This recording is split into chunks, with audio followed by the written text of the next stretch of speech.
কামটা করছে কি, সর্বনাশ করে আলছে, একের মা খাইলছে।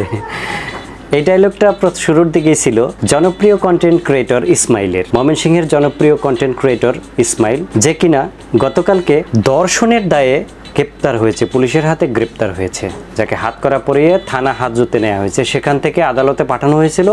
আদালত থেকে তাকে উকিলরা জামিনের জন্য তদবির করছিল, কিন্তু সেই জামিনটা নামঞ্জুর। কিন্তু এই জনপ্রিয় কন্টেন্ট ক্রিয়েটর ইসমাইল কেন গ্রেপ্তার হলো, কেন গ্রেপ্তার করা হলো, কেন তাকে থানা হাজতে পাঠানো হলো, তাকে তার বিরুদ্ধে যে ধর্ষণের মামলা যেটি দায়ের করা হয়েছে সেটি কি আসলে সত্যি, নাকি এটি একটি সাজানো নাটক, নাকি এটা তার একটা কন্টেন্ট ক্রিয়েটিং, আসলে এটা একটা ধোঁয়াশা। আমরা ওই মেয়েটির মুখের কথা কিছু শুনি যে আসলে কতটা সত্য। লোকের একটা বিচার আবদার করলো, তখন পাড়ার লোক তারা কিছু করলো না, বা তাদের টাকা পয়সা বেশি আছে দেখে আমার মৃত্যুর ভয় দেখাইলো। তারপর আমরা থানার আশ্রয় নিলাম। 5-6 মাস তার সাথে আমার লগে অবৈধ সম্পর্ক করে তারপর বিয়ার কথা যখন আমি প্রস্তাব দিলাম, তখন হ্যাঁ বললো কাজের লোকরা আমি গিয়ে বিয়ে করতাম। এখানে কিছু মানুষজন অনেক ধরনের কথা বলেছে যে সে আসলে, কারণ বিয়ে বহির্ভূত এই মেয়ের সাথে তার শারীরিক সম্পর্ক লম্বা সময় জুড়ে এবং কয়েক বছর যাবৎ হয়ে আসছিল। যদিও ইসমাইল বিবাহিত, তার 2 সন্তান রয়েছে। তো এলাকার মানুষজন কি বলছে, যারা তার গুণগ্রাহী, যারা তার বন্ধু বান্ধব বা এই কন্টেন্ট ক্রিয়েটিং করতে গিয়ে তার যে কিছু সার্কেলের সৃষ্টি হয়েছে, তার ফ্রেন্ড সার্কেল যারা আছে, তারা কি বলছে আসলে তার সম্পর্কে। ইসমাইল ভাইয়ের যে দ্বিতীয় স্ত্রী, উনি গত 2023 জুলাইয়ের 24 তারিখে আমাদের পাশের গ্রামেই বিবাহ করে। এটা এলাকাবাসী সাক্ষী, আমার কাছে ডকুমেন্টস আছে। তো আমাদের কাছে সব তথ্য আছে, যেগুলো আমরা পুলিশের কাছে দিয়েছি, অলরেডি থানায় সাবমিট করেছি। মেয়ের স্বীকারোক্তি থানায় নিয়েছে। তারা প্রথমে লিখছিল মেয়ে অন্যদের প্ররোচনায় যে ইসমাইলদের অনেক টাকা পয়সা, ভাইরাল মানুষ, তোমরা মামলা করে দেও। কেন ইসমাইল ভাইয়ের দ্বিতীয় বউ বিয়ে করে এটা পরিবারকে না জানায়, মেয়ের বাবা আর ইসমাইল ভাই মিলে ওই মেয়েকে, দ্বিতীয় বউকে, ইসমাইল ভাইয়ের বর্তমান দ্বিতীয় বউকে ইসমাইল ভাইয়ের কাছে বিবাহ দেয়।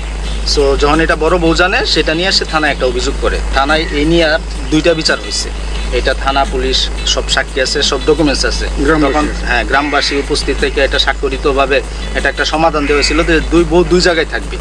পরবর্তীতে বড় বউয়ের কথা মতো ইসমাইল ভাই এই মেয়ের একটা ঘর তুলে এবং কিছু অর্থ পয়সা দিয়ে তাকে একটা তালাকনামা পাঠায়। তো তালাকনামা পাওয়ার পরে এলাকার কিছু মানুষের প্রয়োজনে সে আয়সা থানায় অভিযোগ দায়ের করে এইভাবে যে ইসমাইল আমাকে করেছে।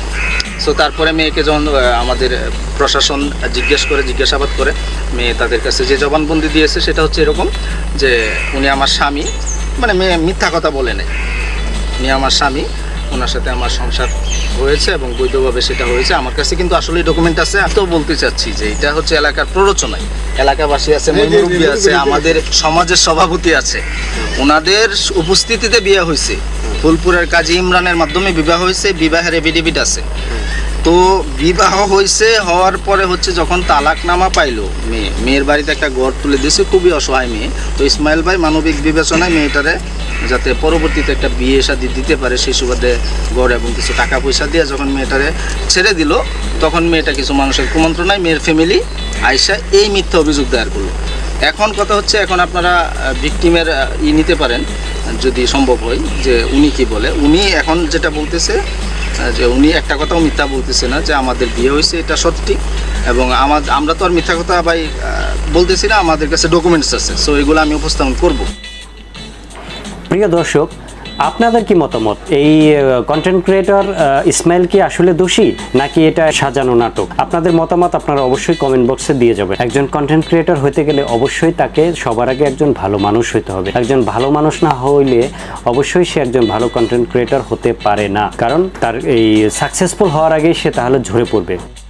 হঠাৎ করে শনিবার দিন রাত্রে মনে করুন যে আমি কাজ কামে গেছি গা, আইসি দি মেয়ে কান্দাছে, কান্দার পরে দেহরে আমি কই কিরে কি হয়েছে কান্দস কে, কয় ইসমাইল হাইরা আমার এই সব খারাপ কাম করছে।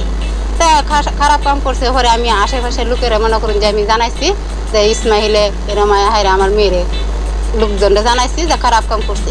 তা আমি জানি হেরা পয়সা ওলা মানুষ, আমি গ্রামে বিচার পাইতাম না, এই কারণে আমি থানায় এতক্ষণ ধৈর্য ধরে যারা এই খবরটি দেখলেন তাদেরকে অনেক অনেক অভিনন্দন।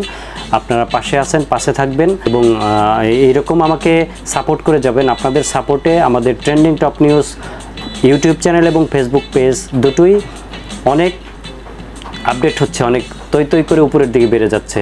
আপনাদের ভালোবাসা সবসময় আমাদের সাহচর্য হয়ে থাকবে। তো আজকে এ পর্যন্তই। সবাই ভালো থাকবেন, সুন্দর থাকবেন, শুভকামনা সবসময়ের জন্য। আল্লাহ হাফেজ।